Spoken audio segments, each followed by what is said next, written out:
વાપર્યું ને કઈ બીજું નાખ્યું જ નથી. આ એક જ પાયું, એક પડેકું 1 વીઘામાં નાખી દીધું, બરાબર. તો કલર આવી ગયો. ભીંડામાં કલર આવી ગયો છે એમ? હા, ભીંડામાં કલર આવી ગયો. બરાબર. હા, એમની આમ ચમત્કાર જેવું લાગ્યું તમને આમ ફસલમાં?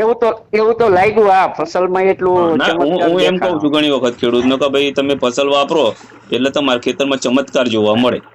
આમાં એવું છે કે સર એને આ જે નવા ખાતર હે ને એને કોઈને વિશ્વાસ નથી. અત્યારે મારા જેવા ગઠિયા ખરા ને, એ બજારમાં કાર્બનના નામે ડગલો નેકરી પડ્યા છે, સમજી લો.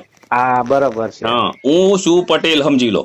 હા, ઈ સાચું. હું પટેલ છું, સમજી લો, અને હું મારા પોતાના ખેતરમાં વાપરવાનું હોય, સમજી લો. બરાબર. તો મારા ખેતરમાં પેલા ખતરો કરીને તો મારા ખેતરમાં હું પ્રોડક્ટ આવવા દઉં તો તમને પરિણામ કેવું જોવા મળે એમ કહો હેડો. ના, મને તો આમાં આપણને ફસલમાં તો બહુ કોઈ બીજી જ્ઞાતિનો માણસ નથી, સમજી લો. બરાબર. મારા પોતાના ઘરે જમીન છે. બરાબર. હા, અને મારા ખેતરમાં જેવું સારું કરવું છે એવું બીજાના ખેડૂતના ખેતરમાં હું સારું કરું તો મારી પ્રોડક્ટ ચાલશે કે નહીં ચાલે? તો ચાલે, નકર તો ચાલે નહીં. તમે કેવું માણી ગયા કહો?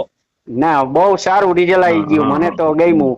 અને હવે નવા વાવેતર કરવાના થશે ને તો હવે મારે મંગાવવું પડશે. ના, તમે તારા આપણો ફસલ જ વાપરવાનું. ના, ઈ તો તમારા સંબંધી હોય ને એને બધાને કહી દેવાનું કે ભાઈ આ પ્રોડક્ટ વાપરો.